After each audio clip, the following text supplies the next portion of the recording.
विषय संग सहयो दुसह दुख, विषम जाल अरुझान्यो, तदपि न तजत मूढ़ ममतावस, जानत हूँ नहीं जान्यो। गोस्वामी जी कह रहे हैं विषय का संग करके और विषयी पुरुषों का संग करके। देखो, विषय में प्रवृत्ति अपने आप नहीं होती है, होती है विषयी के संग से विषय में प्रवृत्ति होती है। चाहे रूप हो, रस हो, गंध हो, शब्द हो, स्पर्श हो, विषय में प्रवृत्ति विषयी के संग से होती है। जिस विषय का आपको बोध ही नहीं है, आपकी उसमें प्रवृत्ति नहीं होगी। उदाहरण, विभांडक मुनि के हिरणी के गर्भ से उत्पन्न सृष्य श्रृंग नामक पुत्र, श्रृंगी ऋषि जिनको कहा गया। विभांडक ऋषि तप कर रहे थे, गंगा जी में खड़े होकर के जप कर रहे थे, और उसी समय एक घृताची नाम की अप्सरा आई, निर्वस्त्र स्नान किया, और उसको देख करके उन महान ब्रह्मचारी तेजस्वी तपस्वी महात्मा के मन में विकार पैदा हुआ। विकार से उनका तेज स्खलित हुआ, और वो अमोघ तेज होता है ब्रह्मचारियों का, महापुरुषों का अमोघ तेज होता है, तपस्वियों का। तो वो जल के प्रवाह में बहता हुआ शुक्र गया, और उसको एक हिरणी ने पी लिया, और हिरणी उससे गर्भवती हो गई, और उसके गर्भ से श्रृंगी ऋषि का जन्म हुआ। तो महर्षि विभांडक ने ये निश्चय कर लिया कि मैं अपने पुत्र को ऐसा बना दूंगा जो काम विकार से सर्वथा शून्य हो। तो विषयी पुरुषों का संग ही नहीं होगा। हम विषय का बोध हम में था कि ये नारी विषय है, तो विषय को देख करके प्रवृत्ति हुई, और ये बोध ही ना हो कि विषय है, तो प्रवृत्ति कहाँ से होगी। तो उन्होंने ऐसे जंगल में निवास किया जहां कोई मनुष्य था ही नहीं। श्रृंगी ऋषि यही समझते थे कि बस सृष्टि में हम और ये दो ही हैं, ये मेरे पिताजी और मैं दो ही हूँ सृष्टि, तीसरा कोई प्राणी ही सृष्टि में नहीं है, दूसरा कोई मनुष्य होता ये भी उनको ज्ञान नहीं था। अंग देश के राजा महाराज रोमपाद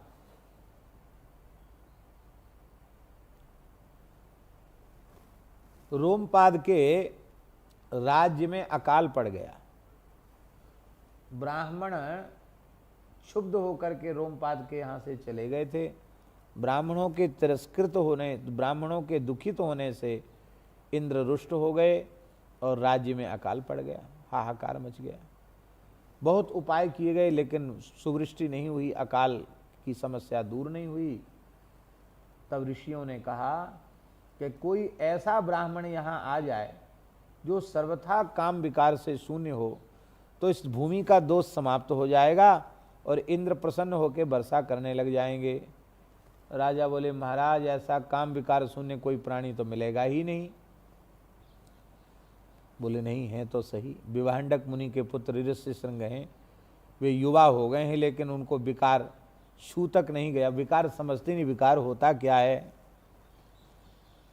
लेकिन अब विभांडक ऋषि से सब डरते हैं, कहीं साप दे देंगे महात्मा तो वहाँ कोई जा नहीं सकता, तो अब कौन लाए उनको।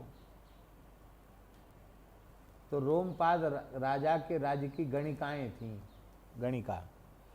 उन गणिकाओं ने कहा कि भले ही महर्षि साप देकर हमें दग्ध कर दें, पर राजा और प्रजा के हित के लिए हम अपना बलिदान करने के लिए प्रस्तुत हैं। हम जाएंगी, किसी भी पद्धति से हम लेके आएंगे। बड़ी चतुर थी। उन्होंने कहा, हमारी व्यवस्था बनाओ। तो एक नौका, ऐसी बड़ी नौका बनाई गई जो देखने में आश्रम के जैसी लगती थी। पर्णकुटी बनी हुई है, यज्ञशाला बनी हुई है, और हरियाली पौधे लगे हुए हैं, ऐसे लगे कि आश्रम है कोई। उसमें बैठ करके वे बीणा मुरज मृदंग आदि वाद्य लेकर के गईं अब वो पता करती रहती कि विभांडक मुनि कब कब कहाँ जाते हैं। विभांडक मुनि जंगल में चले गए। अब वो मौका देखकर वे गणिकाएं आईं, सुंदर श्रृंगार किए हुए थी। तो उनको देख करके श्रृंगी ऋषि को ये समझ में नहीं आया कि ये मनुष्य हैं। उनको लगा कोई देवता हैं। आओ आओ महात्माओं आओ, हम आपको अर्घ पाद्य आदि देते हैं, आपका हमारे आश्रम में स्वागत है। हमारे पिताजी जंगल में कंदमूल फल और समिधा का संग्रह करने गए हैं, आओ आओ महात्माओं आओ। तो गणिकाएं बोली कि हम अनुष्ठान में हैं, हम किसी का प्रणाम नहीं लेते हैं, किसी का अर्घ पाद्य आदि हम नहीं लेते, हम अनुष्ठान में हैं इस समय, तो हमारे व्रत की रक्षा करो तुम। महाराज कुछ खाओ पियो। बोले नहीं ना, हमारा व्रत चल रहा, हम कुछ खाएंगे पिएंगे नहीं, बस हम तो तुम्हारे ऊपर कृपा करने आए हैं। तो एक एक करके उन गणिकाओं ने ऋषि श्रृंग का आलिंगन किया। यद्यपि वे पीछे हट रहे थे, संकोच कर रहे थे। बोले नहीं, हम लोगों का मिलने का जो प्रकार है, तरीका, वो ऐसा ही है, हम लोग ऐसे ही मिलते हैं। लेकिन उन अत्यंत सुंदरी युवतियों के द्वारा किए गए प्रगाढ़ आलिंगन चुंबन आदि से भी महर्षि ऋषि श्रृंग के चित्त में विकार नहीं जगा, क्योंकि विषयी पुरुष का कुसंग ही नहीं मिला था उनको।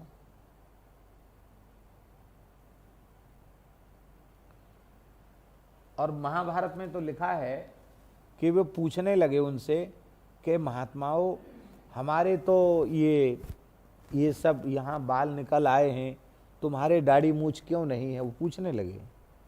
और हमारे बड़े बड़े जटा हैं, तुम्हारे तो ऐसे ये गुथे हुए कैसे हैं?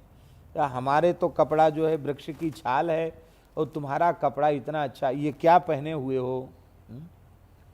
और यहाँ तक उन्होंने कहा कि हम तो ऐसे ही नंग धड़ंग हैं, हमारी छाती पर तो कुछ नहीं है, तुम्हारी छाती पर ये दो मांसपिंड क्या हैं?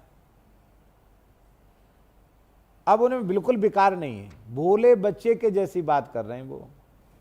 वे हंस रही थी, चली गई। कहा देखो, हम कृपा पूर्वक तुम्हारे पास आई हैं, ये बात अपने पिताजी को मत बताना। हाँ, ये तो तुम्हारी तपस्या का फल है। पिताजी आए तो उन्होंने देखा कि कुछ उदास से हो रहे हैं, चिंता, उनका चिंतन कर रहे थे ना। कहा कोई यहाँ आया था, तुम उदास से हो? ये कुछ बोले नहीं। तो बोले देखो, तमाम मायावी लोग यहाँ डोलते हैं जंगल में, सावधान रहना। धीरे धीरे उन्होंने आना जाना शुरू किया। अब फिर बोले कि हम इतनी बार तुम्हारे आश्रम में आए, तुम एक बार भी हमारे आश्रम में नहीं आ सकते, चलो हम आपके आश्रम में। तो पिताजी जाएंगे, महर्षि जाएंगे, तभी तुम हमारे आश्रम में चलना। गंगा किनारे ले गई और आश्रम, वो नौका में ही आश्रम जैसा बना रखा था, भीतर उनको बिठा दिया। और उन्होंने आज तक संगीतें नहीं सुना था, संगीत होता क्या है। पक्षियों का कलरव सुना था, संगीत जानते नहीं थे बेचारे महात्मा। अब उन्होंने वीणा मुरज मृदंग आदि बजाना शुरू किया, नाच गाना शुरू किया। तो देखने लगे कि हो क्या रहा है। और देखते देखते गंगा पार हो गए। पार हो गए तो रोम बोले महाराज अब हो गया, अब आप पधारिए। तो जैसे ही उन्होंने नौका से नीचे पैर रखा, रोमपाद राजा के राज्य में रखा, गड़गड़ गड़गड़ गड़गड़ बादल गरजने लगे, मेघ बिजली चमकने लगी और जोर जोर से पानी बरसने लग गया, आकाश से पुष्प वर्षा होने लग गई। ये हैं निर्विकार महात्मा के चरण छूने का, धरती पर पैर पड़ने का प्रभाव। अब समस्या तो पूरी हो गई, लेकिन अब महर्षि के कोप से कैसे बचें? तो राजा ने अपनी एकमात्र पुत्री शांता का विवाह ऋष्य श्रृंग के साथ कर दिया। ये दशरथ जी की बेटी थी, सुमित्रा जी के गर्भ से जन्म हुआ था शांता जी का। कौशल्या और कैकेयी की पुत्री नहीं, सुमित्रा जी की बेटी है और सबसे बड़ी है। पर वचन के अनुसार दशरथ जी ने शांता को रोमपाद राजा को दे दिया था। तो रोमपाद राजा ने अपनी बेटी शांता का विवाह कर दिया ऋष्य श्रृंग के साथ, और विवाह करके पूरे राज्य में घोषणा कर दी कि कोई भी महात्मा दिखाई पड़े क्रोध में भरा हुआ तो दौड़कर उसके चरणों में पड़ जाना और कुछ बोलना नहीं है। एक ही बात कहना, अंग नरेश महाराजाधिराज ऋष्यशृंग महाराज की जय हो, ऐसा बोलना। सबको सिखा दिया। विभांडक जी आए, देखा मेरा बेटा नहीं है, तुरंत आए वहां से, उलट पलट दूंगा राजा रोमपाद को। लेकिन जैसे ही प्रवेश किया, मल्लाहों ने कहा महाराज आधिराज ऋष्यशृंग महाराज की जय हो, महाराज प्रणाम। तो ऋष्यशृंग महाराज कहाँ से बोले, महाराज ने उनको यहाँ अपना पूरा राज्य ही सौंप दिया है। तो उनका क्रोध ठंडा हो गया, चलो कोई बात नहीं, अब हमारे पास क्या मिलता, राजा बन गया, अच्छा है, चलो। फिर वहाँ गए तो शांता के सहित गठजोड़ा से युक्त होकर के प्रणाम किया।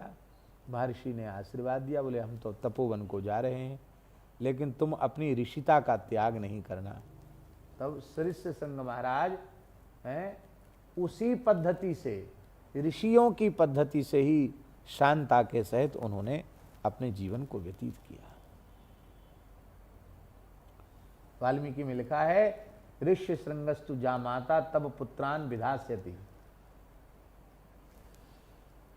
हे दशरथ जी, ऋष्यशृंग आपके जमाई हैं, वे ही आपको पुत्रेष्ट यज्ञ करा के पुत्र प्रदान करेंगे। तो ये इतनी लंबी चौड़ी जो कथा हमने संक्षिप्त सुनाई, इसका आशय क्या है? विषयी पुरुषों का संपर्क होने पर ही विषय का बोध और विषय में प्रवृत्ति होती है।